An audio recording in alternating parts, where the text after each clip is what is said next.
Bonjour à toutes et à tous, bienvenue sur KTV, Kwezi FM, le 106.9 pour un temps de parole, toujours en direct, à la radio et à la télévision. Notre invitée, et on a beaucoup de chance de la voir, c'est Solène Dia. Elle travaille pour la CIMAD, elle est avec nous. Solène, bonjour. Bonjour. Merci d'avoir accepté notre invitation. Une situation compliquée en ce moment, compliqué de venir sur un plateau télé et de s'exprimer sur ce que vous faites.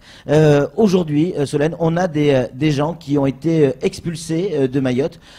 Ils ont pris le bateau, ils sont arrivés à Anjouan. Anjouan a décidé de les refouler, ils sont donc revenus. Ils ont été pendant un laps de temps au centre de tri sanitaire, puis après placés en zone d'attente. Alors on a eu une avocate la semaine dernière qui nous a expliqué l'aspect juridique. Vous avez pu rencontrer ces gens qui sont en zone d'attente au CRA, une zone un peu à part, mais ça reste le CRA. Dans quel état sont ces gens-là? Comment se passe ce placement? Alors, pour rappeler juste un petit peu ce Oui. qui s'est passé, effectivement, donc le 22 mars 2018, 96 personnes ont été refoulées des Comores et ont été ramenées, ont été donc ramenées à Mayotte. Elles ont ensuite été placées donc dans des zones de tri sanitaire. Les femmes et les enfants étaient donc au niveau de l'hôpital de Dzaoudzi, au niveau de la zone de tri sanitaire, tandis que les hommes étaient à la gare maritime. Quelques jours après, ces personnes ont été déplacées, ont été donc installées au sein du CRA, dans des zones d'attente qui avaient été créées à cet effet. Les femmes et les enfants ont été placés d'un côté, tandis que les hommes de l'autre. L'état actuel des choses est assez dramatique, puisque actuellement il y a 14 enfants et 12 femmes qui sont installés donc dans une zone d'attente qui est de 45 mètres carrés, dans une situation absolument dramatique. On a des femmes qui sont dans un état de détresse absolue, qui sont enfermées depuis plus de 16 jours, avec des enfants qui sont enfermés, qui ne comprennent pas ce qui se passe, qui n'ont pas accès à l'extérieur, qui ont accès à un petit patio qui est végétalisé, qui en fait il s'agit d'une allée sur laquelle ils sont assises quand ils sortent, c'est-à-dire de manière très peu. On a des personnes qui sont souffrantes. La CIMAD a été effectivement habilitée par le ministère de l'Intérieur pour intervenir auprès de ces personnes qui sont actuellement en zone d'attente. À notre demande, on a eu 3 interventions des pompiers pour pouvoir évacuer des personnes vers les urgences de l'hôpital. Pourquoi? Puisque on avait des personnes qui étaient souffrantes, des femmes enceintes de 7 mois qui ont pu être libérées par la suite, une petite fille de 9 ans qui avait un abcès au niveau du cou, gros comme une balle de ping-pong, qui avait du dentifrice en guise de soins dessus. Voilà, on a des situations qui sont extrêmement dramatiques. Il n'y a pas eu le moindre suivi médical pour ces personnes qui sont détenues depuis plus de 16 jours. Il y a, on ne veut pas rajouter du drame au drame, mais il y a aussi, on nous a expliqué qu'il y avait certaines situations incompréhensibles où il y avait sur place des parents qui avaient des enfants français. C'est vrai ou c'est faux? C'est vrai, tout à fait. Il y a des personnes qui n'auraient jamais dû être retenues au sein de la zone d'attente. Il y a des personnes qui sont parents d'enfants français et qui, de droit, doivent rester sur le territoire, qui ne peuvent pas être séparés de leurs enfants. Une de ces mamans est sortie mercredi. Il y a des personnes qui sont sur le territoire mahorais depuis plus d'une dizaine d'années, des personnes qui sont arrivées bébés à Mayotte, qui ont suivi toute leur scolarité ici et qui ont pour autant été interpellées et été retenues, alors que certaines avaient les documents administratifs qui permettaient de prouver leur état civil, qui permettaient de prouver leur ancienneté sur le territoire. Solène, qu'est-ce que vont devenir ces gens? Puisque en face, leur pays ne veut pas les reprendre. Pour la France, juridiquement, on ne va pas revenir sur le juridique, mais c'est compliqué parce que ils ont été expulsés, ils sont revenus sans visa, ils sont en zone d'attente. Qu'est-ce qu'ils vont devenir? Alors ces personnes de toute façon ne peuvent pas être retenues indéfiniment. Bah oui. Soit il faudra les libérer, soit il faudra les placer dans des conditions qui sont dignes. Mais les libérer, ça paraît difficile. Quand on voit ce qui se passe aujourd'hui, c'est presque les jeter en pâture. Alors ce ne sont pas les jetés en pâture, encore une fois, il y a des personnes qui ont des situations de droit. Il y a quelques personnes qui souhaitent repartir puisqu'elles ont été menacées, elles ont été intimidées et de fait ne souhaitent pas rester sur le territoire. Néanmoins, il y a des gens qui ont toute leur vie sur le territoire mahorais. On a une famille de 5 enfants, les 5 enfants sont scolarisés, la maman est là depuis 15 ans sur le territoire, ils ont été interpellés à leur domicile. La maman n'a aucune envie de repartir à Anjouan, sachant que voilà, sa vie est à Mayotte. Sa vie est à Mayotte avec ses enfants qui sont scolarisés dans l'école de la République. Donc on les relâche, on pourrait évidemment les remettre en liberté, parce que c'est le mot. L'autre possibilité, c'est quoi? L'autre possibilité, de toute façon, comme par c'est de les héberger dignement. Alors, de les héberger dignement, oui, mais comme le rappelait Maître Gahem d'un point de vue juridique, ces personnes ne peuvent pas être retenues plus de 20 jours. Oui. Donc, de toute façon, il va y avoir une date butoir à laquelle ces personnes, s'il n'y a pas de solution qui est trouvée entre l'Union des Comores et entre la France, ces personnes devront être libérées, effectivement. Tout simplement. Parce que les héberger de manière dignement, c'est quoi? C'est de la résidence surveillée? Non, pas du tout. C'est avoir une zone d'attente qui répond à des conditions précises. Là, actuellement, voilà, il faut savoir que ces personnes sont parquées dans une salle de 45 mètres carrés, avec des matelas à même le sol, avec des lits d'appoint.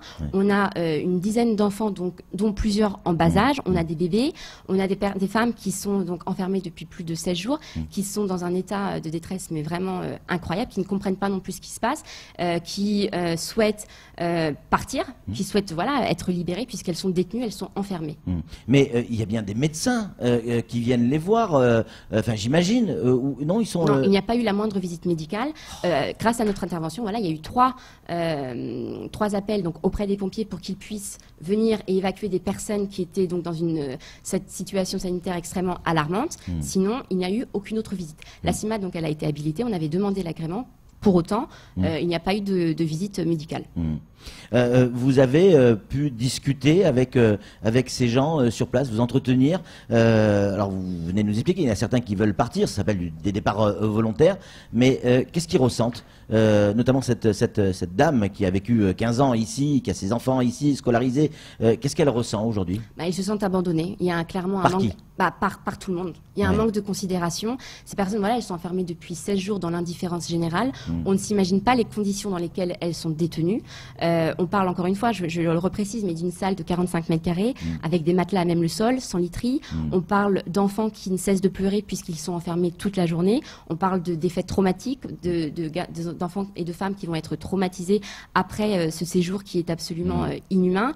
Ces femmes n'en peuvent plus. Elles sont fatiguées. Elles ont leurs enfants qui sont avec elles. Personne ne comprend ce qui se passe. Nous, la CIMAD, on intervient donc au sein de la zone d'attente. On fait des visites très régulières. On y est allé hier, on y est allé avant-hier, on y retourne encore aujourd'hui pour les informer de ce qui se passe, pour surtout alerter l'opinion, pour alerter l'État sur ce qui est en train de se passer, parce qu'il y a un drame humanitaire qui a lieu et pour autant personne n'en parle. Solène, sans faire de la psychologie à deux balles, mais ces gamins qui sont dans cette zone d'attente aujourd'hui, grandissent, et ils vont continuer à grandir.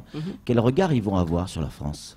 Ça, écoutez, il faudra leur poser la question. Je ne vais pas me mettre à leur place pour parler de ce qui se passe. Évidemment, mais en tout cas, ce sont des enfants qui sont traumatisés. Il y a un jeune homme de 13 ans qui est scolarisé donc depuis la maternelle, qui est arrivé sur le territoire à ses 7 mois, qui hier a craqué, puisqu'il voyait sa maman dans un état absolument catastrophique. Il a 4 frères et sœurs qu'il essaye de soutenir du mieux qu'il peut. Pour autant, à la fin, on craque, puisque depuis 16 jours, encore une fois, ils sont enfermés dans une salle. Craquer, ça veut dire quoi quand on craquer, est dans ça veut dire pleurer. Ça veut dire pleurer, ça veut dire on ne peut pas se détendre, on n'a pas d'espace de loisirs. Les enfants donc, sont enfermés toute la journée, n'ont aucune possibilité d'aller se balader, d'aller jouer, juste de faire ce que les enfants font d'habitude. On parle d'une dizaine d'enfants dont la plupart ont moins de 5 ans. On parle de bébés, on parle d'enfants de 2 à 3 ans. Quand on fait votre boulot, Solène, on arrive à s'endormir correctement le soir? On essaye, en pensant qu'on a fait tout ce qu'on pouvait, et pour autant on ne fait pas tout ce qu'on peut. On est sur le terrain tous les jours.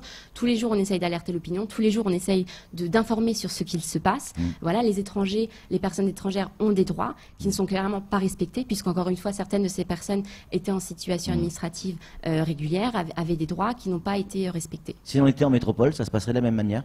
Non, je pense pas que ça se passerait de cette manière-là, puisque on a des parents d'enfants français, on a des personnes qui sont sur le territoire depuis qu'elles sont bébés, et qui ne sont de fait pas expulsables. Voilà, les lois les protègent de l'expulsion, et pour autant ces personnes ont failli être renvoyées il y a 2 semaines. Quand vous entendez la population, quand on lit ce qu'il y a sur les réseaux sociaux, forcément ça interpelle. Est-ce que ça influe sur votre quotidien, sur votre manière de travailler? Alors, nous, à la CIMAD, effectivement, on a des permanences d'accès aux droits où on reçoit des personnes. On sait qu'en ce moment, on en reçoit beaucoup moins puisque les gens ont très peur. On peur des interpellations massives qui ont eu lieu ces derniers temps. On peur d'être interpellés, d'être menacés, donc préfèrent rester chez eux. Donc, effectivement, ça a bien évidemment un impact sur le travail qu'on fait. Est-ce que vous pensez, vous qui êtes sur le terrain au quotidien, qu'on peut arriver à une solution proche de ce qui se fait en métropole, dans ce cas de figure? C'est jouable. Est-ce qu'on peut y croire en fait? La CIMAD plaide déjà dans un premier temps pour la suppression des régimes dérogatoires. Ouais. Ça veut dire pour que les étrangers aient les mêmes droits qu'ils aient en France. On plaide pour l'égalité réelle. Parce qu'à Mayotte, on est dans un régime dérogatoire. Tout à fait. Clairement. On plaide pour l'égalité réelle de tous et de toutes. Néanmoins, vraiment, le sujet de mon intervention, c'est vraiment de parler, des conditions sanitaires absolument déplorables dans lesquelles ces personnes sont détenues, sont enfermées depuis 16 jours. Il y a. Je reviendrai à un autre moment, pas tout de suite. Bien sûr, non, mais avec plaisir. Alors restons. Il nous reste quelques minutes. Restons sur ces conditions sanitaires. Évidemment, on n'y est pas. La presse n'a pas accès à ces zones d'attente. Donc difficile de montrer des images. Au sein du centre de tri, on avait pu avoir, c'est tri sanitaire, même ce mot, je trouve qu'il est compliqué. Mais bon, on avait pu avoir quelques images où il y avait effectivement des dizaines de personnes pour seulement une douche, des gens qui étaient derrière des barreaux, et ils expliquaient clairement que c'était pas des criminels, qu'ils avaient rien fait de grave, si ce n'est être né au mauvais endroit et avoir voulu avoir une autre vie. C'est pas le sentiment de ceux qui sont ici et qui voient les choses d'une autre manière.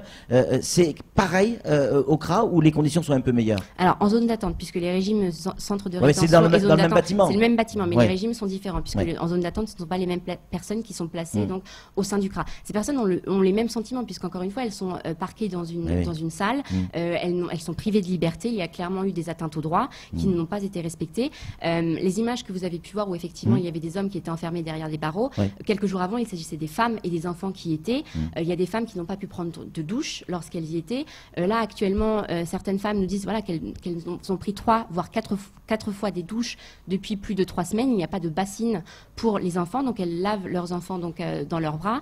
On a vraiment une situation sanitaire qui est extrêmement alarmante. On a eu plusieurs personnes qui souffraient de problèmes dermatologiques, d'infections, et c'est pour ça qu'on a fait intervenir donc les pompiers pour que ces personnes soient évacuées et soient évaluées, soient traitées. Puisque nous ne sommes pas médecins, on fait juste la constatation que des personnes sont souffrantes, sont en état de détresse extrême et qu'elles ne sont pas prises en charge. Solène, ça fait 16 jours qu'ils sont dans cette zone d'attente. Dans 4 jours, il y aura forcément une décision, puisque la loi française dit qu'ils ne peuvent pas rester effectivement enfermés plus de 20 jours. Mais si on est dans un système dérogatoire, qu'est-ce qui empêche encore de les laisser plus que 20 jours?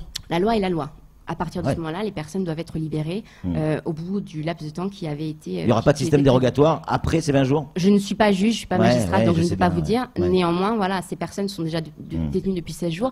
J'invite les gens qui peuvent y aller à demander des accréditations, à demander des habilitations pour se rendre compte réellement de la situation dans laquelle elles sont.